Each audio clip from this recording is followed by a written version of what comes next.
الحمدللہ رب العالمین والصلاة والسلام علی سید المرسلین اما بعد فاعوذ باللہ من الشیطان الرجیم بسم اللہ الرحمن الرحیم یا ایہا الذین آمنوا اذا لقیتم فئة فاثبتوا واذکروا اللہ کثیرا لعلکم تفلحون۔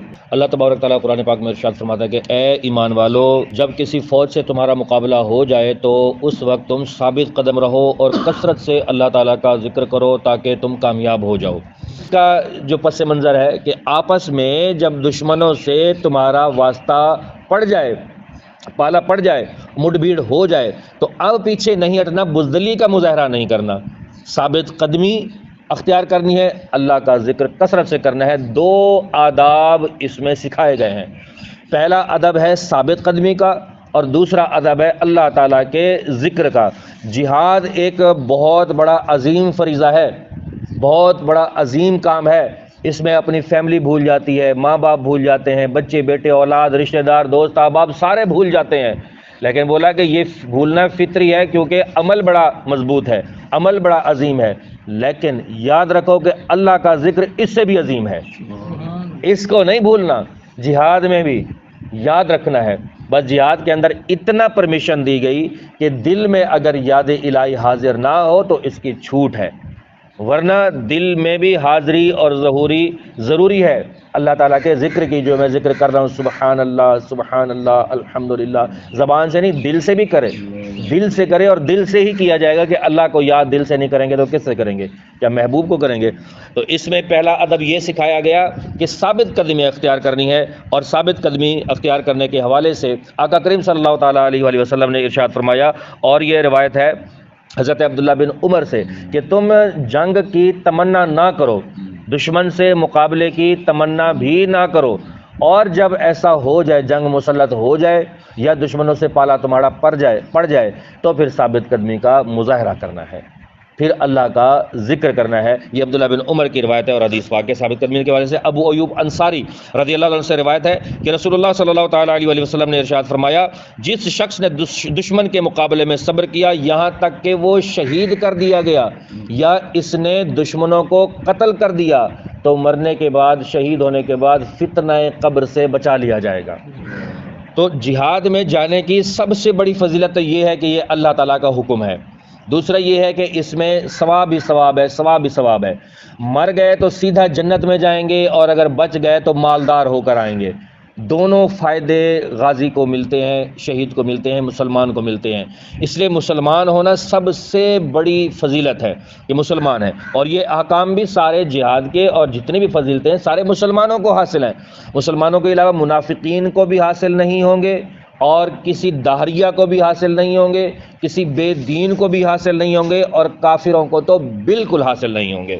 اور لڑائی کے دوران اللہ تعالیٰ کا ذکر کثرت سے کرنا ہے، اس کے بھی آداب اس میں سکھائے گئے ہیں آج والی آیت کے اندر، کہ حضرت ابو مجلز رضی اللہ تعالیٰ عنہ فرماتے ہیں کہ نبی کریم صلی اللہ تعالیٰ علیہ وآلہ وسلم کا جب دشمنوں سے مقابلہ ہوتا تھا تو آپ یوں دعا فرماتے تھے کہ اے اللہ تو میری طاقت ہے، تو میرا مددگار ہے، اور میں تیری مدد سے پھرتا ہوں، تیری مدد سے حملہ کرتا ہوں، تیری مدد سے قتال کرتا ہوں، اور تیری مدد سے جنگ کرتا ہوں۔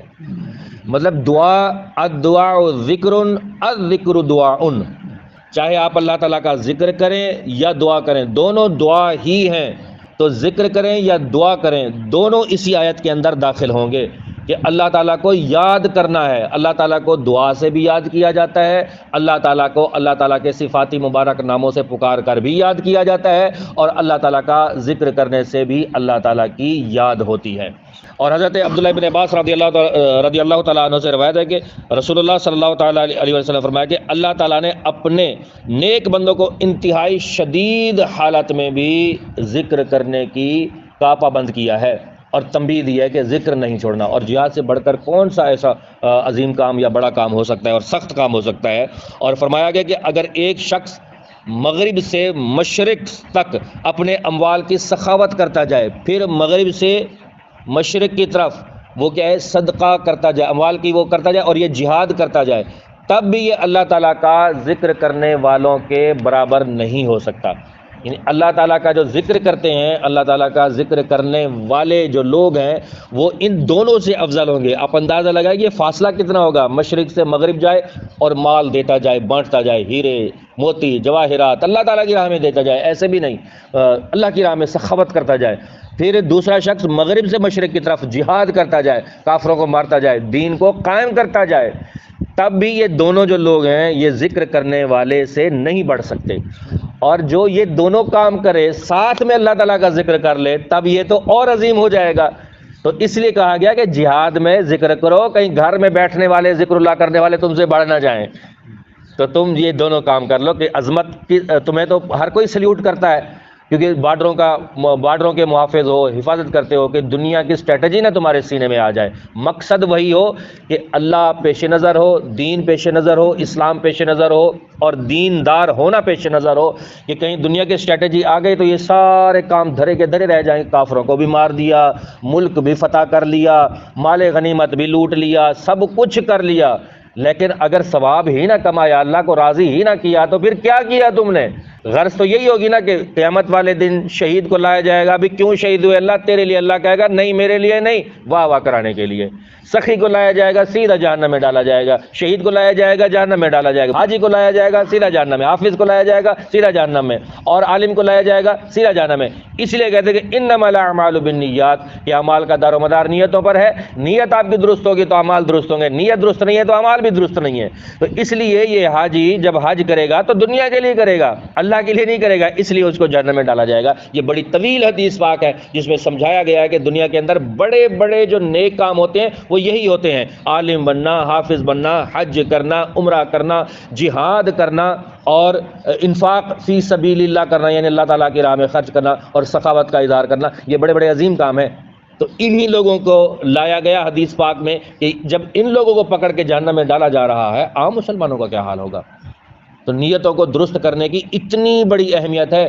آج ہم نیتوں کو درست کریں گے، اعمال آٹومیٹکلی درست ہو جائیں گے۔ تو بہرحال بہادری کے حوالے سے یہ کہا گیا، حضرت سعد بن ابی وقاص رضی اللہ تعالیٰ عنہ نے ایرانی لشکر کے سپہ سالار رستم بن فرخ زاد کو خط لکھا تھا، اس حوالے سے کہ مسلمان کوئی کم تر قوم نہیں ہے، مسلمان کوئی بزدل قوم نہیں ہے، اور اس حدیث پاک کا تعلق بھی، روایت کا تعلق اسی آیت کے ساتھ ہے کہ اللہ نے کہا بزدلی پھر نہیں دکھانی جب پالا پڑ جائے۔ تو اس کی زندہ مثال، زندہ جاوید مثال صحابہ کرام کا طریقہ ہوا کرتا تھا، جب سامنے والے للکار کر بولتے تھے کہ تمہارے پاس ہے کیا، وہ ظاہری اسباب کو دیکھ کر مسلمانوں کو شرمندہ کر رہے ہوتے تھے کہ تمہارے پاس تو کھانے کا بھی سامان مکمل نہیں ہے، تیر مکمل نہیں ہے، کمانے نہیں ہیں تمہارے پاس، گھوڑے نہیں ہیں تمہارے پاس، اونٹ نہیں ہے تمہارے پاس۔ تو یہ اپنے لشکر جرار پر فخر کیا کرتے تھے۔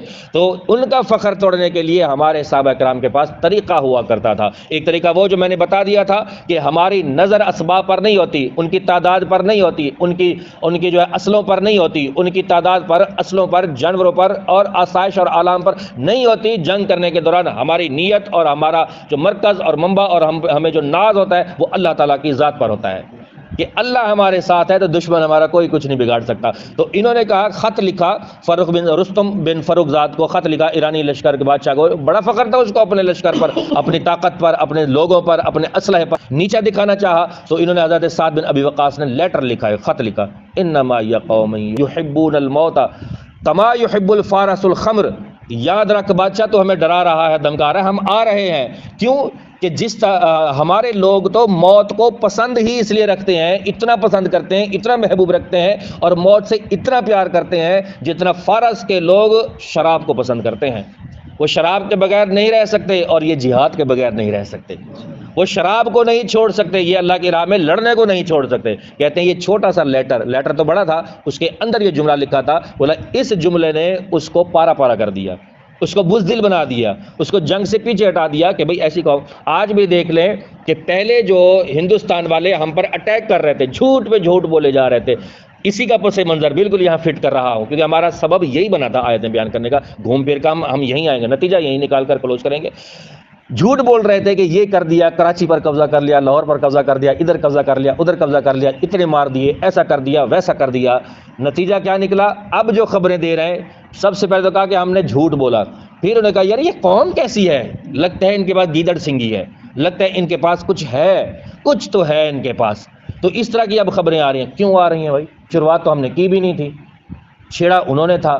ان کو یہ ناز تھا اس بات پر کہ اب ہم نے بہت کچھ بنا لیا، اسٹیبل ہو گئے۔ اسٹیبل ہونا اگر طاقت ہوتی نا تو یہود و نصارہ کب کا ہمیں کاٹ چکے ہوتے، کب کا ہمیں ختم کر چکے ہوتے، کب کا ہمیں مار چکے ہوتے، کہ پوری دنیا کے اندر یہودیوں کی جو طاقت ہے اور لابی ہے بڑی مضبوط ہے، اسٹریٹجی کے اعتبار سے، پیسوں کے اعتبار سے، دولت کے اعتبار سے، اسلحے کے اعتبار سے، جدید ترین اسلحہ، ٹیکنالوجی کے اعتبار سے۔ پیجر کو جب اس نے بلاسٹ کر دیا تو باقی ٹیکنالوجی رہتی کیا ہے؟ پیجر سب سے بڑا محفوظ ذریعہ ہے پیغام رسانی کا، ٹیکنالوجی کا بادشاہ اگر کہیں گے تو وہی ہے، سیدھی بات ہے، جو سچی بات ہے۔ یہی سب کچھ ہوتا تو وہ بہت کچھ کر چکا ہوتا۔ اصل میں یہ چیزیں ہیں نہیں، وہ اللہ کی محبت، اللہ کی محبت کا نشہ، اللہ تعالیٰ پر توکل کہ ہمارے پاس اسباب ہوں یا نہ ہوں، اللہ کا بھروسہ ہم پر ہے جب تک تو ہم کامیاب ہوں گے، کامیاب ہوں گے، کامیاب ہوں گے۔ اور یہی کہا گیا ہے کہ اللہ پر بھروسہ کرنے والے غالب رہتے ہیں۔ اور ایک جملہ عرض کروں کہ یاد رکھیں، قیامت تک مسلمان کبھی مغلوب نہیں ہوں گے۔ یہ قرآن کا بھی فیصلہ ہے، میرے رسول اللہ کا بھی فیصلہ ہے۔ یہ ہمیشہ مغلوب نہیں ہوں گے، کبھی کبھی ہوں گے، کبھی کبھی میں ہار نہیں ہوتی، ہمیشہ مغلوب نہیں ہوں گے۔ کیونکہ اگر مسلمان مغلوب ہو گئے تو دین مغلوب ہوگا، ان کے پاس عقل نہیں ہے۔ آج ہم کافر کو عقل والا کہتے ہیں، یہودی کو عقل والا کہتے ہیں، نصرانیوں کو عقل والا کہتے ہیں۔ عقل نہیں ہے ہمارے اندر۔ جب اللہ نے کہہ دیا کہ کفار کے پاس عقل نہیں ہے تو بات ختم ہو گئی۔ ہاں، ایمان رکھنا چاہیے اس بات پر کہ عقل نہیں ہے۔ اب چاہے ہم جہاد میں ہوں تب بھی ہم ان پر وہ نہیں کریں گے کہ وہ کیا کریں گے کیا نہیں کریں گے، بس ہم کیا کریں گے یہ سوچنا ہے کہ جب دیکھو عقل تھی نا مسلمانوں کے پاس، کیسا خط لکھا، انما یا قومن یحبون الموت کما یحب الفارس الخمر۔ یاد رکھو جس طرح فارس کے لوگ شراب کو پسند کرتے ہیں نا، اس سے کہیں زیادہ مسلمان موت کو پسند